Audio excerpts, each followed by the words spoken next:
Cuma naik sepeda. Hah? Cuma naik sepeda. Cuma naik sepeda? Nggak mau naik yang lain?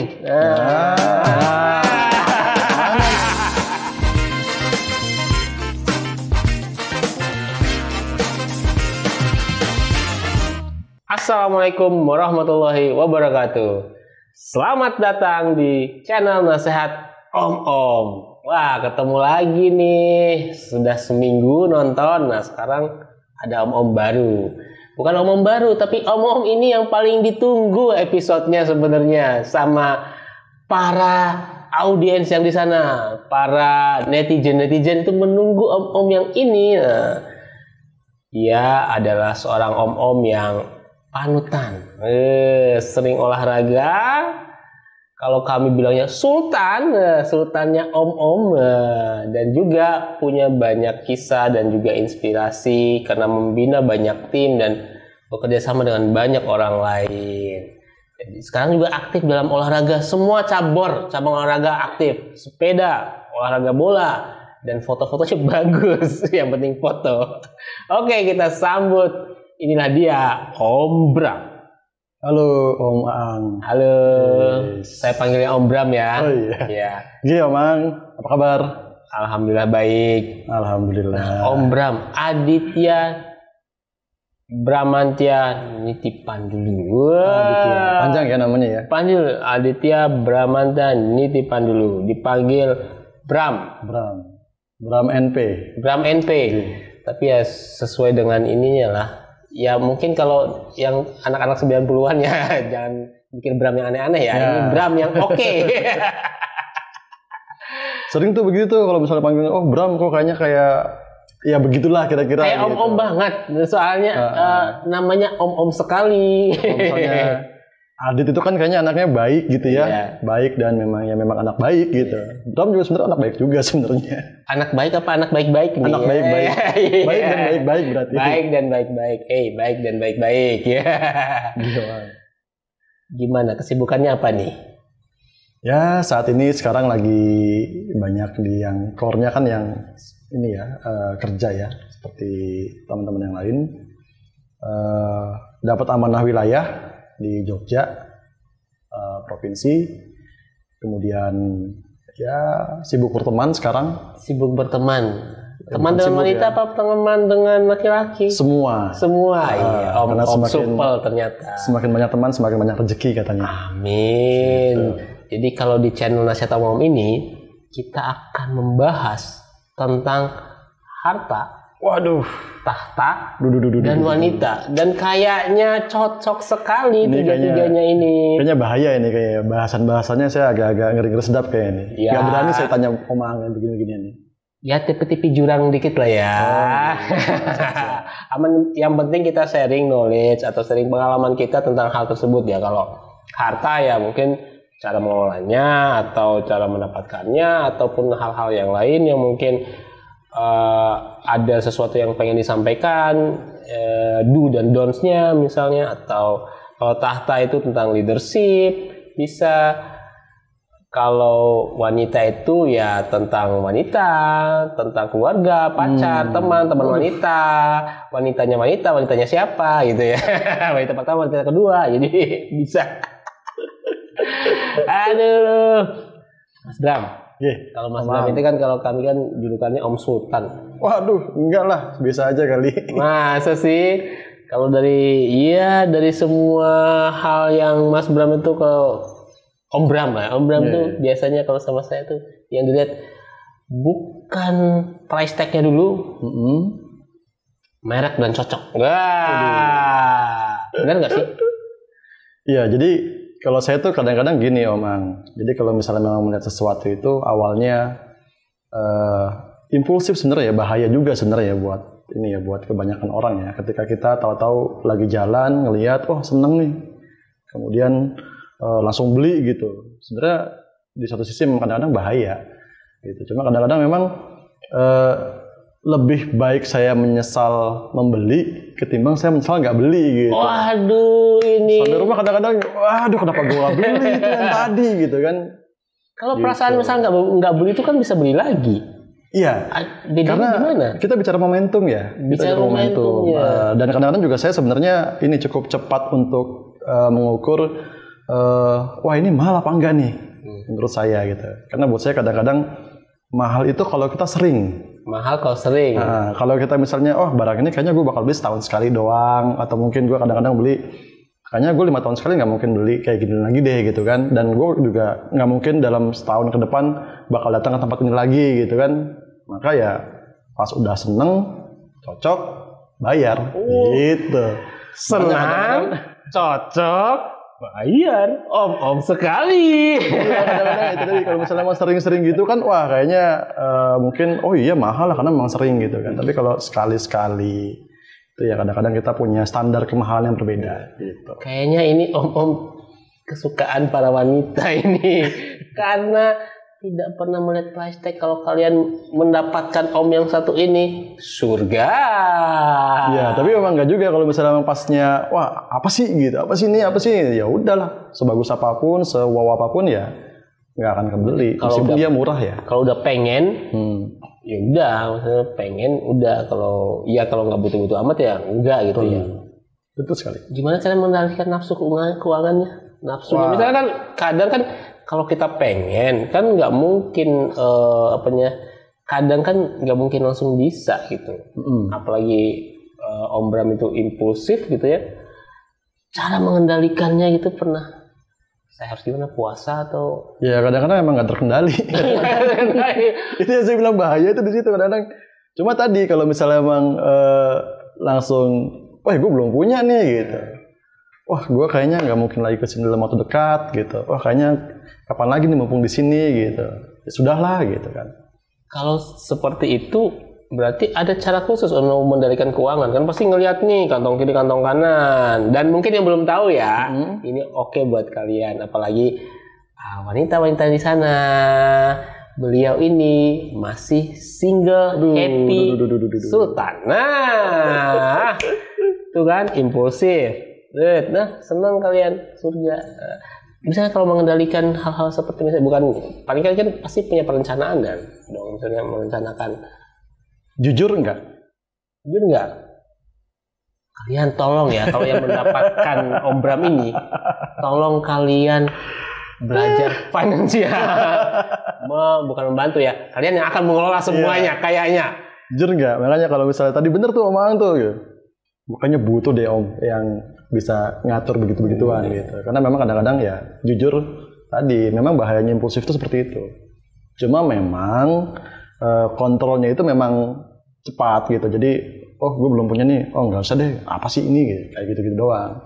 Oh berarti bisa dinalar secara rasional aja lah. Misalnya kalau kita butuh dan itu ada ya alhamdulillah. Kalau nggak butuh, kalau nggak rasional ya udah nggak. Tapi masih ada batas rasionalnya. Tapi so far sih masih aman lah. Kita nggak sampai dalam batas yang wah gue kurang duit kurang apa, enggak. Alhamdulillah aman. Alhamdulillah masih aman. Saya percaya itu aman sekali. Dan ini ya sekarang kan ya mungkin itu kalau masalah keuangan lah ya. Kalau biasanya kan orang berbeda-beda, punya prioritas berbeda-beda antara satu person dan person yang lain. Sebenarnya saya pengen menggali kembali apa yang saya pelajari dari Om Bram. Siap. Jadi dulu saya pernah diajarkan bagaimana leadership yang namanya Pandulus Way. Waduh. Tahu Pandulus Way itu adalah diambil dari nama belakangnya Om Bram, ya kan? Yeah. Keluarga Pandulus. Jadi punya konsep leadership ala The Pandulus Way. Ya. Bisa diceritakan lagi nggak itu? Kayaknya bisa di-share lah. Jadi sebenarnya ini ya, Pandulus Way itu kan memang ya saya banyak membaca ya, banyak belajar dari ya filosofi mungkin Jawa atau mungkin juga beberapa buku-buku yang memang saya rasa wah cocok nih gitu. Di antaranya itu adalah memang konsepnya Ki Hajar Dewantara gitu ya. Itu kan dia ing ngarso sung tulodo, ing madya bangun karso, dan tuturi handayani. Jujur mas, ini kalau kita potong jujur ya. Saya dari SD sampai kemarin ketemu Mas Bram, saya baru tahu artinya itu ketika ketemu Mas Bram kemarin. Bener. Selama ini memang tahunya cuma yang tutur handayani doang Iya, ya. tutur handayani ya. Itu yang biasanya nempel di bagian. Nempel di baju kita pas saat SD. Iya. Kalau SD-nya anak-anak sekarang ada nggak ya? Nggak tahu juga. Ya ini kalian juga yang belum tahu artinya. Ini artinya adalah filosofinya adalah. Jadi kan kalau kita misalnya jadi ingar sosintulo itu kita di depan tuh menjadi teladan, menjadi contoh, kita menjadi apa sih yang orang lihat dari kita gitu. Kadang-kadang kan orang kita kalau misalnya kita cuma ngomong doang terus kemudian nggak kita eksekusi, nggak kita jalan langsung kan akhirnya kan bisa ngomong tok nih misalnya kata orang Jawa begitu gitu ya. Kemudian ya bagaimana menjadi teladan yang baik itu adalah salah satu cara paling mudah buat membuat tim kita itu ikut gitu. Wah, bosnya kayak ngene gitu. Aku ya mosok enggak ngono. Kemudian yang kedua, Ing Madya Bangun Karso ya kita di tengah-tengah tuh bareng-bareng. Ayo sama-sama kemudian bisa berjalan bersama-sama dengan teman-teman kita sehingga kemudian berikutnya adalah tuturi handayani. Dari belakang tuh kita ngedorong bagaimana kita bisa memaksimalkan potensi yang dimiliki oleh tim kita gitu. Mungkin kalau saya termasuk yang lebih senang ketika memang saya punya tim kemudian tim saya kemudian bisa mengganti saya. Itu bahasa kerennya apa? Leader create leader gitu ya. Leader berarti apa tadi di depan jadi teladan yang baik, terus kemudian bersama-sama dengan tim untuk menjalankannya bersama-sama. Kemudian ayo dari belakang kita ngedorong supaya tim kita bisa lebih maju lagi ke depan lagi. Berarti kan berarti itu kayak filosofi gini ya, setiap orang itu tidak semuanya kalau pemimpin sekarang itu ya selamanya jadi pemimpin. Betul. Ketika kita di depan jadi pemimpin maka jadi teladan. Betul. Tapi pada saat kita memang di tengah, kita harus bisa guyup rukun. Betul. Dan ketika kita ada di belakang, kita bisa memotivasi agar ya selaras lah ya. Iya, gitu katanya sih. Gitu katanya ya. Oh, berarti kan kalau ya biasa kalau di gambar-gambar itu kan beda antara leader dan bos gitu kan. Gitu. Kalau leader itu dari belakang mendorong, encourage ya. Dari depan, wah ayo bareng-bareng. Kalau bos dari belakang maju gitu ya. Iya, saya dari gambar loh ya. Iya, katanya begitu. Katanya begitu dari gambar ya, saya menyampaikan saja. Nah, ada lagi. Setelah itu apa lagi ya? Mungkin satu poin dari bukunya John C. Maxwell ya. Jadi memang dia punya konsep leaders itu adalah orang-orang yang memang dia knows the way ya. Shows the ways and goes the way. Jadi memang dia tahu ngapain gitu ya. Memang leader itu memang harus cakap gitu ya, harus punya pengetahuan. Cakap itu apa? Ganteng? Bukan. Om Ang ini ganteng ini. Lo kayak leader harus cakep. Oh ya ini. Cakap itu artinya punya isi gitu ya. Oh iya. Kemudian dia harus tahu banyak hal ya, tahu dia mau kemana. Knows the way ya, shows the way. Kemudian dia harus bisa menunjukkan ini loh jalannya gitu. Artinya kita harus bisa mengkomunikasikan dengan baik. Gitu. Berarti leaders itu berarti kalau dia harus know the ways, terus show the ways, terus akhirnya goes the way. Akhirnya dia tahu apa yang harus dilakukan, kemudian dia mengkomunikasikan kepada timnya untuk ini loh yang kita harus lakukan. Kemudian hayu sama-sama kita lakukan bersama-sama. Kalau harus dilakukan itu berarti kan tidak bisa berhenti belajar gitu ya? Ya. Itu Kaizen ya, continuous improvement. Terus kita bisa belajar terusan gitu ya. Apa yang lagi dipelajari sama sebelum sekarang? Saya lagi belajar berteman. Belajar berteman, sosialisasi, mencari teman sebanyak-banyaknya. Berteman sebanyak-banyaknya atau berteman mencari teman sebanyak-banyaknya, mencari teman hidup? Itu masuk tuh. Sebentar, bukan mencari teman hidup sebanyak-banyaknya tapi ya. Oh iya. Mencari teman sebanyak-banyaknya, siapa tahu ketemu teman hidup. Bukan mencari teman hidup sebanyak-banyaknya. Oh iya. Itu perlu digaris bawahi. Iya. Teman-temannya Mas Bram lagi berteman, siapa tahu bisa cocok ya teman hidup. Amin. Tapi tadi kriterianya yang bisa tahu financial management. Iya. Jadi memang kadang-kadang kan ada satu momentum yang memang saya pernah ditanya sama leader saya waktu itu kan, orang di luar kantor yang terakhir temuin siapa gitu. Itu kurang lebih karena memang banyak sekali kan kita kan sehari-hari di kantor, kemudian begitu mau pulang nongkrongnya sama teman-teman kantor juga gitu kan, yang dibahas ya apa yang dibahas tadi pagi di kantor gitu kan. Lagi gitu. Makanya oh iya ya ternyata gitu. Kemudian saya juga mulai berteman dengan banyak komunitas gitu. Kemudian kan dari situ kita bisa, tadi yang saya bilang, banyak teman banyak rezeki. Banyak teman banyak rezeki, silaturahmi itu memperpanjang usia, memperluas rezeki. Gitu katanya. Iya benar sekali itu. Kalau saya lagi tidak punya apa-apa, saya sering silaturahmi. Enggak, itu namanya lagi kepengenan aja, itu berbahaya. Kalau di rumah saya lagi nggak masak, saya silaturahmi ke rumah Om Aang. Om istri masak apa Om Aang? Gitu. Saya main dong gitu. Biasa istri saya GoFood. Betul kan? Nah itu. Nah ini nih yang bahasan yang sensitif nih, agak sensitif nih. Jadi kita ini disclaimer dulu ya, ini pendapat pribadi dan kita juga di sini juga misalnya share pengalaman ya. Pengalaman. Jadi kalau Om Bram ini kan sudah matang, sudah leadership sudah oke, dan semualah kalau dari kami, Om bayangan kami secara finansial itu, wah ini nih sultan lah. Waduh jangan, enggak sultan lah. Dia ya kan beda-beda. Kalau saya kan ngelihatnya yang di atas saya kan, oh ya inilah ya. We look up to you gitu ya. Tapi ada satu nih maksudnya. Mas Bram itu kan pilihan hidupnya adalah sekarang saya sedang menikmati saya mengerjakan semuanya sendiri. Istilahnya sendirilah, istilahnya single, happy, dan ini kan bukan sebenarnya itu sekarang udah bukan masalah, tapi itu adalah sesuatu yang ya pilihan dan mungkin ada filosofinya gitu. Filosofi. Misalnya kalau saya sekarang itu single, saya senang seperti ini karena saya ya saya pengen ada sesuatu, misalnya ya bukan beban tapi ya ini it's lifestyle. Ya. Jadi sebenarnya mungkin ya ini bukannya kita pengen terus-terusan untuk sendirian gitu ya. Cuma memang saya selalu percaya, ini kan pasti ujung-ujungnya kan kayak pembahasan setiap lebaran gitu ya. Iya. Bram lu gak kawin-kawin Bram gitu. Bram lu gak nikah-nikah Bram gitu. Ya beda ya. Kalanya beda-beda gitu, nggak tahu bedanya apa sebenarnya.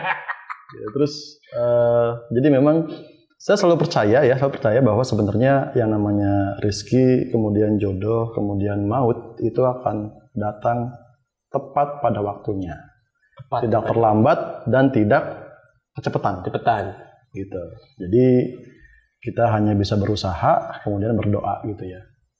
Jadi kalau misalnya memang sekarang jadi bukannya kemudian nggak pengen punya pasangan, pengen banget sebenarnya gitu kan, lumayan tuh ada rumahnya, kalau nyapu sendirian agak susah gitu ya. Rumahnya kegedean kalau nyapu sendirian. Bareng-bareng kan enak gitu loh, bareng-bareng kan enak gitu. Terus kemudian ya bisa lebih ramai lagi gitu kan. Cuma tadi kita hanya bisa berusaha dan mungkin bisa berdoa, dan mohon Om Aang juga bisa ikut mendoakan. Oh iya, gitu. Kami mendoakan dan kami tayangkan juga kok. Jadi tidak hanya mendoakan tapi juga kita tayangkan. Gitu. Mungkin ini aja filosofi, misalnya bukan filosofi. Kalau wanita seperti apa sih? Waduh. Yang bisa memikat hati ini Om Bram itu? Ini pertanyaan banyak orang yang saya juga agak susah jawabnya ya. Ya tadi mungkin kayak kita melihat, misalnya kalau saya melihat sesuatu ya, tapi ini mohon disclaimer ya, bukan menyamakan dengan barang ya. Tapi memang saya percaya dengan apa yang namanya feeling pada pandang pertama. Cinta. Jadi, pada pandang pertama. Bukan apa? Cinta apa feeling ya? Pokoknya ketertarikan lah ya. Impulsif sebenarnya gitu. Jadi ketika wah lucu nih. Gitu. Magnet pada pandangan pertama. Jadi memang kadang-kadang kalau spesifikasi khususnya memang nggak terlalu spesifik sebenarnya. Cuma karena kadang-kadang ketika saya melihat orang A dan orang B itu feelingnya berbeda dengan spesifikasi yang sama loh padahal loh. Asalkan misalnya gitu. Kayak feelingnya nyambung, ngobrolnya oke, kan biasanya kan yang diikat kan perasaannya ya. Itu kan standar ya, kita bisa ngobrol ya. Karena kan memang kalau kita bersama-sama itu kan memang kedepannya ya cuma berdua sampai mungkin nanti tua nanti kan yang kita bisa lakukan hanya ngobrol gitu, duduk, minum air putih bersama-sama gitu, kemudian boleh minum ya? Boleh loh, ini bukan properti loh, ini beneran loh. Ini sambil kita berbincang-bincang gitu kan, barangkali mungkin nanti pada saatnya kita nggak bisa lari lebih jauh lagi, kita nggak bisa sepedahan lagi, yang kita bisa lakukan ya hanya berbincang. Nah makanya mungkin itu satu hal yang memang basic sebenarnya ya, kita bisa punya pasangan yang bisa ngobrol sama kita gitu. Sama sih kayak saya juga, jadi di antara wanita-wanita cantik gitu ya, kalau yang dilihat langsung istri saya nih, makanya saya nikahin. Dan alhamdulillahnya dia mau. Ya kalau dia nggak mau ya Maksudnya kan, wah lucu nih gitu. Karena waduh nggak dapet gitu. Udah, saya kebetulan punya prinsip yang agak aneh gitu ya. Prinsip agak aneh gimana? Jadi kalau misalnya saya tahu dia udah punya pacar, saya gak akan deketin. Walaupun suka diperjuang, kalau katanya tuh wanita suka diperjuangin, siapa yang kuat perjuangannya itu yang di. Ya mungkin itu ini ya, tapi itu ya jeleknya saya begitu kadang-kadang. Jadi saya menghargai kebahagiaan orang lain. Kalau pacar tuh belum loh. Itu bahagia dia. Hah? Bahagia. Aku kan belum ditanya, kamu bahagia nggak sama dia? Udah bubar, berarti dia nggak bahagia. Baru saya masuk menawarkan kebahagiaan. Gitu. Kok lama sekali kalau kamu mah. Itu makanya mungkin yang mungkin baru muncul di sini nih. Gitu. Ya. Kalau dulu itu sudah ada teknologi broadcast, kami broadcast kata-kata yang sama, nggak usah nunggu mau dia punya pacar nggak punya pacar, broadcast dulu menjaring. Jadi ya berhati-hatilah buat kalian-kalian yang memang baru putus sama pacarnya. Insya Allah Om Bram akan mendekat gitu. Tapi memang Om Bram berarti kalau gitu prinsipnya ini gentle gitu, nggak mau merusak hubungan orang lain walaupun itu pacaran, nggak mau ya selesai biar. Ya, karena memang tidak pernah ada kebahagiaan yang bisa kamu dapat dari merusak kebahagiaan orang lain. Om, tidak ada yang bisa kamu dapatkan dari merusak kebahagiaan orang lain. Itu kata Om Bram. Dalam sekali saya langsung bahaya ya. Pemontol lu Bram, lamaan. Soalnya kan kalau semua lah yang kami misalnya mau orang terus untuk finansial pribadi juga oke, dan lain-lain, ternyata punya filosofi khusus buat wanita. Ya semoga nanti kalian ini kode sebenarnya, kalian yang belum putus lah. Setelah itu saya akan antarkan ke jalan yang benar gitu ya. Ke jalan yang benar. Jalan yang mudah-mudahan berbahagia. Sekarang sibuk di sepeda. Ya. Road bike dan sepeda lipat. Yang mana yang didahulukan, road bike dan sepeda lipat? Belakangan dilalahnya belakangan memang rada berkurang road bike-nya. Jadi memang sebenarnya kisah sepeda saya itu dimulai dari saya pengen punya sepeda yang saya juga sering jalan-jalan gitu ya. Saya pengen punya sepeda yang memang saya bisa pakai buat jalan-jalan kemana-mana gitu. Saya punya sepeda yang awalnya 2 lipatan, masuk mobil ternyata nggak cukup ringkas. Akhirnya saya sekarang punya yang 3 lipatan. Dan itu termasuk sepeda yang paling ringkas yang saya punya. Dilalahnya saya senang jalan-jalan sepedahan ke tempat yang jauh-jauh. Dan ternyata saya punya waktu yang terbatas. Kemudian saya beli road bike gitu kan. Road bike yang memang secara spesifikasi sepeda yang memang membutuhkan jarak yang jauh karena memang dia punya kecepatan. Gitu. Alhamdulillahnya memang dengan road bike ini bisa menurunkan berat badan kemarin dari 95 sampai 73. Iya. Nah, dilalahnya memang kemarin berhenti road bike-nya. Nambah lagi sekarang nih jadi 87. Makanya nggak berhenti, road bike-nya berhenti. Iya betul. Dan belakangan sekarang saya lagi menikmati tadi kota-kota. Itu kan sepeda yang 3 lipatan tadi kan memang selalu ada di bagasi ya. Jadi sepedanya ada berapa yang lipatannya? Sekarang kalau di rumah cuma tinggal 2 sih, 1 road bike, 1 3 lipatan doang. Iya, satu sepeda lipat, 1 road bike. Road bike, ya. Nggak pengen punya sepeda lipat 1 lagi? Nah, nanti kalau misalnya ada yang pengen, nah mungkin bisa pengen yang mana sih? Loh, kalau kata Deddy Corbuzier itu fake it until you make it. Jadi pura-pura dulu, ternyata nanti akan ada yang numpangi, beli dulu. Siapa tahu kalau kemarin teman juga ada yang jual kebetulan. Mungkin saya coba tanya deh masuk ke budgetnya. Habis itu aku punya sepeda, tapi aku nggak punya teman sepedaan. Itu bisa juga tuh. Wah, saya banyak belajar sama omangnya. Ya namanya juga om gimana ya?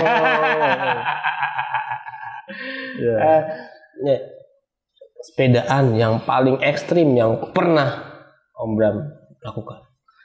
Kalau ekstrim jarak kali ya. Jarak ekstrim. Jarak. Saya 2 kali ikut event Audax Jogja. Audax itu apa? Kita nggak tahu. Jadi Audax itu adalah apa? bersepeda mandiri jarak jauh. Mandiri jarak jauh. Unsupported ya, nggak ada yang. Ya memang meskipun kita bersama-sama, cuma memang kita ya tidak boleh ditemani oleh mobil untuk loading atau mungkin kalau kita bawa peralatan sendiri gitu ya, saya bawa pompa, saya bawa bahan dalam cadangan gitu.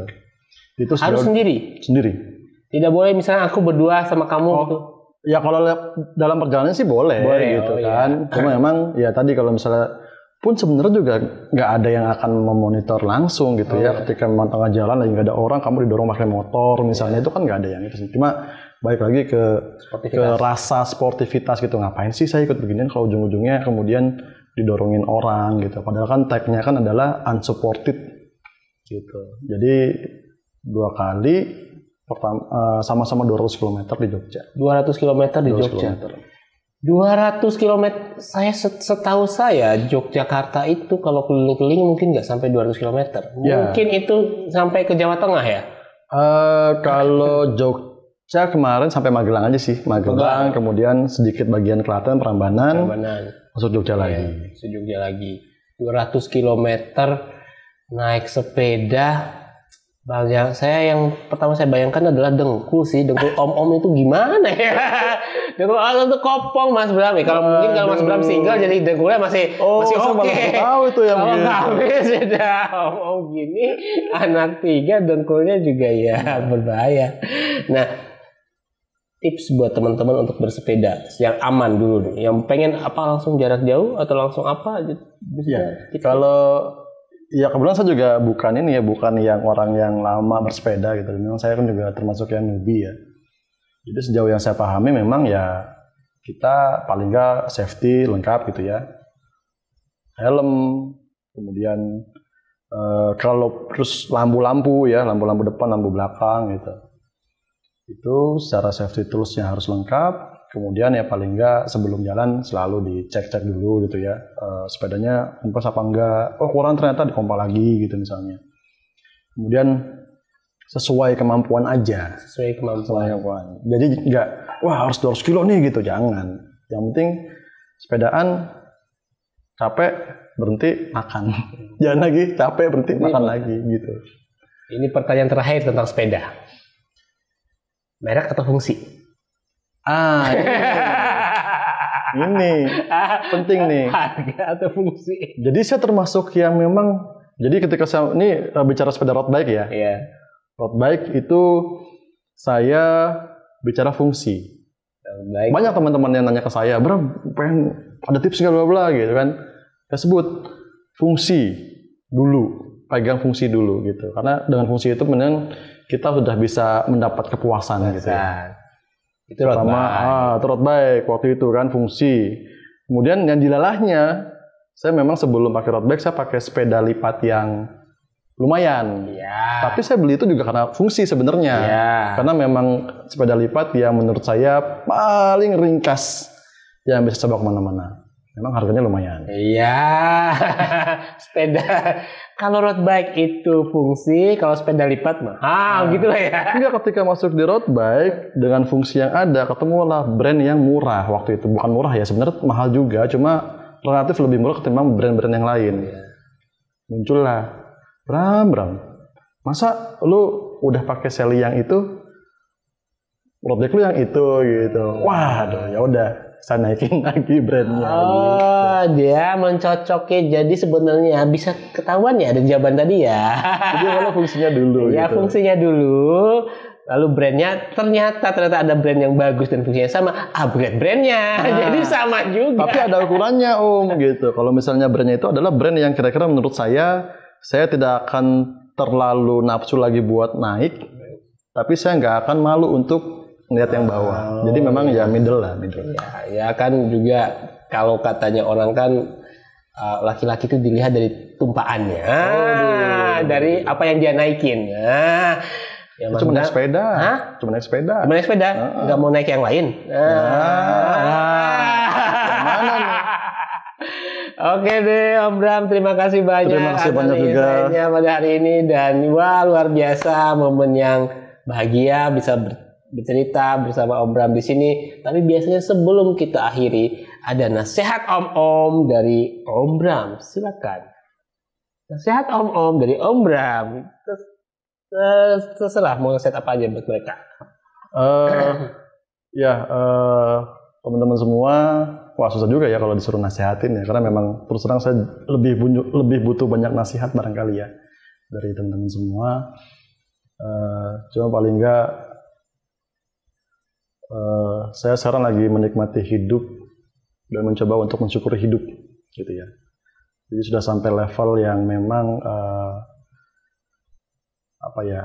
kita itu hanya bisa berusaha gitu ya. Kemudian setelah itu ya tawakal gitu, ikhlas gitu. Cuma tetap kita akan selalu berusaha untuk lebih baik dan lebih baik lagi. Masalah hasil itu hanya masalah rezeki. Baik lagi kita di rezeki, jodoh, maut akan datang pada waktu yang benar-benar tepat sesuai dengan waktunya. Gitu barangkali. Oh gitu. Terima kasih banyak. Itu tadi nasihat dari Om Bram yang bisa kita ambil hikmahnya. Oke, terima kasih teman-teman yang sudah menonton episode ini. Apa? Om senang, Om bayar.